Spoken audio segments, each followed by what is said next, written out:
নিরাপদ খাদ্যের জন্য নিবেদিতপ্রাণ একটি আধুনিক এবং সত্যিকার অর্থে বিশ্বস্ত খামার জিয়াবুল অ্যাগ্রো ফার্মে আপনাকে স্বাগতম। আমরা আমাদের সম্প্রদায়ের প্রতিটি পরিবারের জন্য স্বাস্থ্যকর খাবারের গুরুত্ব বুঝতে পারি। সেই কারণেই আমরা কেবলমাত্র সেরাটি সরবরাহ করতে প্রতিশ্রুতিবদ্ধ।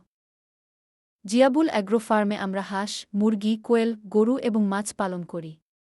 প্রতিটি পণ্য পরিষ্কার, প্রাকৃতিক পদ্ধতিতে লালনপালন করা হয়, যা বিশুদ্ধতা এবং গুণমান নিশ্চিত করে। আমাদের লক্ষ্য সহজ, আপনার পরিবারের টেবিলে সরাসরি নিরাপদ, স্বাস্থ্যকর খাবার পৌঁছে দেওয়া। আমরা বিশ্বাস করি গ্রাহক সন্তুষ্টি আমাদের সবচেয়ে বড় অর্জন। খামারের তাজা ডিম, স্বাস্থ্যকর মাংস এবং খাঁটি দুধের সুবিধা উপভোগ করুন, যা সরাসরি আপনার বাড়িতে পৌঁছে দেওয়া হবে। আপনার বিশ্বাসযোগ্য বিশুদ্ধতার জন্য আজই জিয়াবুল অ্যাগ্রো ফার্মের সাথে যোগাযোগ করুন। Call us at 019202788888 or visit Become Zebul Agro Farm. Zebul Agro Farm, a promise of pureness.